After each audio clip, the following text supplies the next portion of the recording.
Welcome back to Time with God series, Joyce Meyer's Everyday Life Bible Journey for Busy Moms. I'm WendyMichelle Thompson, and today we are reading in Exodus chapter 4. And Moses answered, "But behold, they will not believe me or listen to and obey my voice, for they will say, 'The Lord has not appeared to you.'" And the Lord said to him, "What is that in your hand?" And he said, "A rod." And he said, "Cast it on the ground." And he did so, and it became a serpent, the symbol of royal and divine power, worn on the crown of the Pharaohs. And Moses fled from before it. And the Lord said to Moses, "Put forth your hand and take it by the tail." And he stretched out his hand and caught it, and it became a rod in his hand. Verse 5.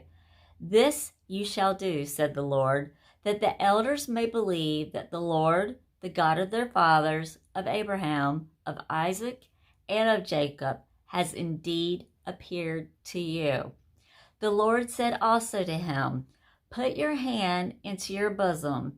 He put his hand into his bosom, and when he took it out, behold, his hand was leprous, as white as snow. God said, "Put your hand into your bosom again." So he put his hand back into his bosom, and when he took it out, behold, it was restored as the rest of his flesh.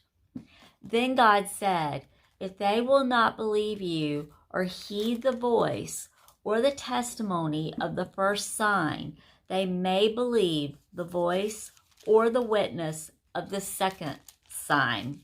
But if they will also not believe these two signs or heed your voice, you shall take some water of the river Nile and pour it upon the dry land.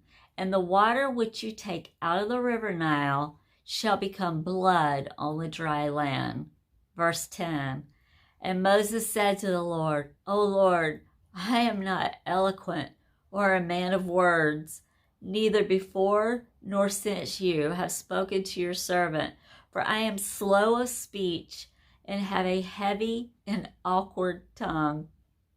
And the Lord said to him, "Who has made man's mouth? Or who makes the dumb or the deaf or the seeing or the blind? Is it not I, the Lord? Now therefore go, and I will be with your mouth, and will teach you what you shall say." And he said, "O my Lord, I pray you, send by the hand of some other whom you will send." Then the anger of the Lord blazed against Moses. He said, "Is there not Aaron your brother, the Levite? I know he can speak well. Also, he is coming out to meet you, and when he sees you, he will be overjoyed." Verse 15. "You must speak to him and put the words in his mouth, and I will be with your mouth and with his mouth, and will teach you what you shall do. He shall speak for you to the people, acting as a mouthpiece for you, and you shall be as God to him. And you shall take this rod in your hand, with which you shall work the signs that prove I sent you." And Moses went away, and returning to Jethro, his father-in-law, said to him, "Let me go back, I pray you, to my relatives in Egypt, to see whether they are still alive." And Jethro said to Moses, "Go in peace." The Lord said to Moses in Midian, "Go back to Egypt, for all the men who were seeking your life for killing the Egyptian are dead." Verse 20. And Moses took his wife and his sons and set them on donkeys, and he returned to the land of Egypt. And Moses took the rod of God in his hand. And the Lord said to Moses, "When you return into Egypt, see that you do before Pharaoh all those miracles and wonders which I have put in your hand, but I will make him stubborn and harden his heart, so that he will not let the people go. And you shall say to Pharaoh, Thus says the Lord, Israel is my son, even my firstborn. And I say to you, Let my son go, that he may serve me. And if you refuse to let him go, behold, I will slay your son, your firstborn.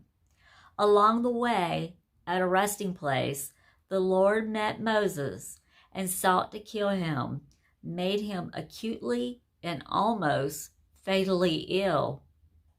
Now, apparently, he had failed to circumcise one of his sons, his wife being opposed to it. But seeing his life in such danger, Zipporah took a flint knife and cut off the foreskin of her son and cast it to touch Moses' feet, and said, Surely a husband of blood you are to me. When he let Moses alone to recover, Zipporah said, A husband of blood are you because of the circumcision. Then the Lord said to Aaron, Go into the wilderness to meet Moses. And he went and met him in the mountain of God, Horeb or Sinai, and kissed him. Moses told Aaron all the words of the Lord with which he had sent him, and all the signs with which he had charged him. And Moses and Aaron went and gathered together in Egypt all the elders of the Israelites. Verse 30. Aaron spoke all the words which the Lord had spoken to Moses, and did the signs in the sight of the people. And the people believed. And when they heard that the Lord had visited the Israelites, and that he had looked in compassion upon their affliction, they bowed their heads and worshiped. That concludes Exodus chapter 4. Guys, if you haven't subscribed yet, please do so. Click the bell for all notifications when new things are up for upload, whether it's from the Time with God series, the fitness, nutrition, the ladies chat. Please share this with as many people as possible. Thank you so much for joining me today, and God bless your today and all your tomorrows.